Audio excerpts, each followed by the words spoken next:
Why do some women get chosen for marriage and other women get overlooked even after years of being loyal to a man? Today, we're going to break it down with the psychology of how men think, why they marry certain women, and why they pass on others. Hey, beautiful. My name is Jamal Win, and I'm your favorite femininity coach and women's mentor. How y'all doing? I hope you guys are having an amazing week. Okay, got a little bit of a different setup today, but today we're going to talk about why do some men pass up over what some women and then they overlook some other women. So one of the biggest reasons why men overlook certain women is because, can I say this? They just too masculine. Okay, it's a thing called polarity, and polarity it means that I hate to say opposites attract, but in a similar way. So someone who's really masculine is probably going to attract someone who's really effeminate. If you're the masculine one in the relationship, you're either going to attract more effeminate men or you're going to have conflicts with masculine men because they're not looking for someone to compete with, right? So a lot of women, they unknowingly, especially as Black women, because we just haven't been taught the art of femininity, and we might start to compete with the man's masculinity by trying to lead, trying to control him, trying to dominate him. And we take that workplace energy, that boss babe energy, and we translate it into relationships, but it does not always work out, okay? Because then a man starts to feel like, okay, am I dating my homeboy? Am I dating a coworker? Am I dating a boss? Am I dating my mom? But not necessarily his future wife. Because men are naturally hardwired to want more femininity, or especially masculine men. They want more softness, more peace, not necessarily competition. So if it feels like he's constantly battling with you for his role as like in the masculine, he's probably going to start losing attraction for you, right? If you are more masculine, or if you are trying to dominate and usurp his masculinity, he might overlook you, right? Now, the second reason some women get positioned as girlfriends and not wives, it's because that they don't have a wife mentality. So a lot of women have what I call a concubine mentality. What is a concubine? Remember in the Bible that men used to have wives and concubines. Concubines were like lower ranking wives. They were not quite like the guy didn't like her enough to make her his wife, but since he slept with her, he was obligated to just provide for her, so she joined his harem. And it's still happening today. I always talk about this, but I'm like, don't be a concubine, be a wife. Because a lot of women, they operate like concubines. They sleep with men, they live with men, they become what the bros call an alpha widow, which is you like a guy who didn't want to marry you. And because you're so stuck on your highest setting, you essentially live like a widow. You joined his harem, right? You're so committed to him in your heart that you don't even entertain any other man because you're so loyal to this one dude. That could be long-term sexual relationships. It could be situationships. It could be, even for me, for a long time, I thought my ex was the one because I was in delusion, right? But once I snapped out of that, I'm like, wait, why am I waiting for this dude? Why am I waiting for this? This doesn't make any sense. I always tell you guys, just read the Bible. Read the Bible so that you don't end up like me. You do things like you're giving wifey privileges without the ring. You're cooking, cleaning, supporting his dreams, having sex with him, all of this without any commitment. Now, is it bad to cook a meal for your man once in a while? No. Is it bad to offer to maybe clean his car or something, whatever, right? To clean something of his every once in a while, or to get him a house cleaner once in a while you guys are dating. There's nothing wrong with that. But I always tell women that if everything was to end today, would you feel resentful? Would you feel like, oh, I did this for him? Would you start now like counting everything that you've done for him and start to tally it up as if he owes you? If that's the case, then you're doing too much, right? Who asked you to do all that? But this is the reason why you get overlooked, because you're treating him like the prize and you're pursuing him and you're hoping that he likes you instead of the opposite way around. You're the prize. And when we talk about being the prize, doesn't mean that you're better than him. No, it's just more so about order. Who is pursuing who? Unless if you are going to pursue him, woo him, drop on one knee, propose to him, cover him, provide for him, protect him, If you're not going to do all that, then you have to stay put because he has to choose you to be his wife. I always tell women that it's not she who finds a husband, it's he who finds a wife finds a good thing and obtains favor from the Lord. In other parts of the scripture, it says that an excellent wife is the crown of her husband. Proverbs 31 says, a wife of noble character who can find? She is worth far more than rubies. It is not about you chasing this man. You respect him. He's not better than you. He's not less than you. You're not better than him. And I'm a little princess and I'm entitled and I don't have any accountability. That's not what we mean by being the prize. But we're just saying that, I'm just saying that you have to let him pursue you and pick you. You cannot pick a man before he picks you. You can't do that.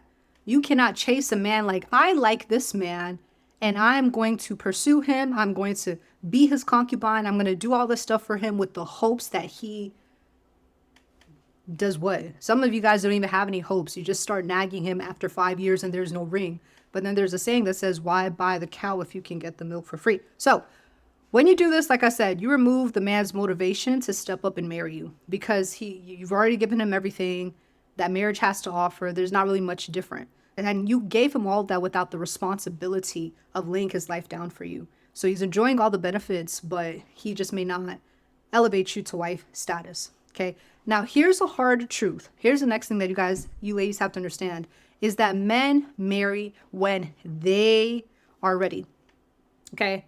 When they are ready, when they're emotionally, mentally, and financially ready, that's when a man will marry.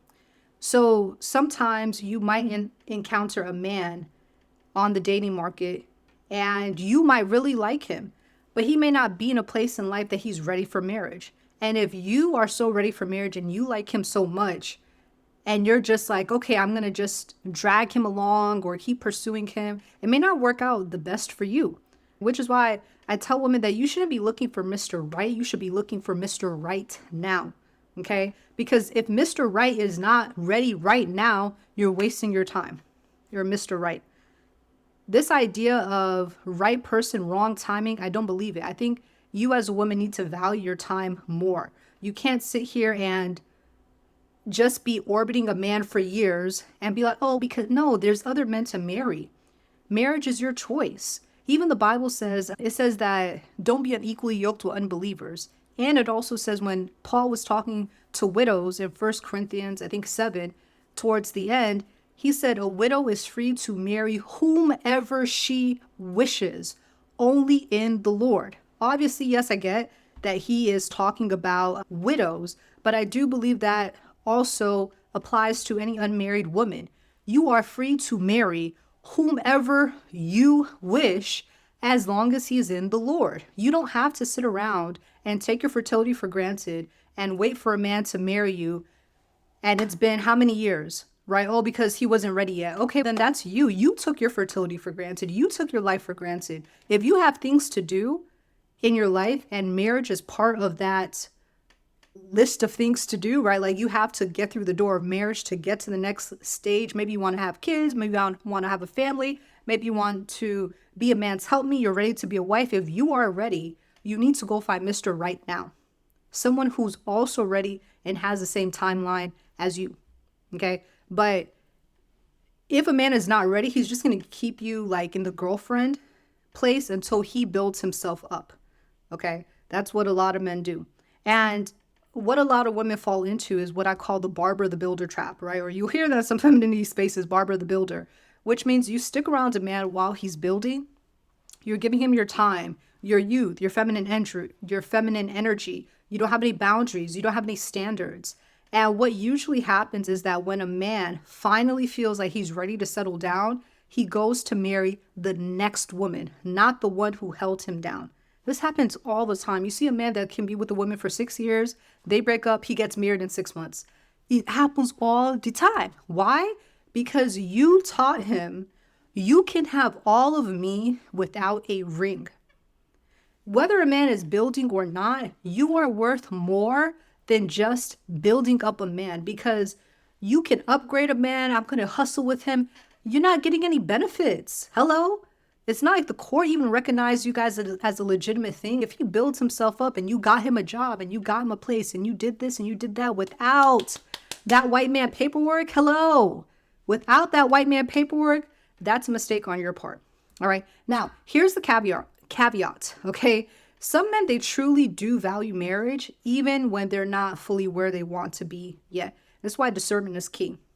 Okay. Because I'm not saying that every man who has not made it yet is not willing to marry. But one, you have to be the man's dream girl. Like a lot of men, they're not going to marry and be sidetracked for just any woman. You have to be like, okay, this is my dream girl. If I don't lock it down today, okay, I don't know when this type of woman is going to come around again. And this is the woman who, bone my bone, flesh of my flesh, like this is wifey. I'm going to lock her down even before I'm ready. Which is why I tell you women, really look for someone who has high resource potential in a lot of ways can be better than looking for someone who's already established, because someone who's already established has a lot of options, right? They have a lot of options versus someone who is still in the early stages, but he has high resource potential. And I will link the video of when I talked about how to discern if a man has high resource potential, probably in the cards, probably in the description. So make sure that you do check that out.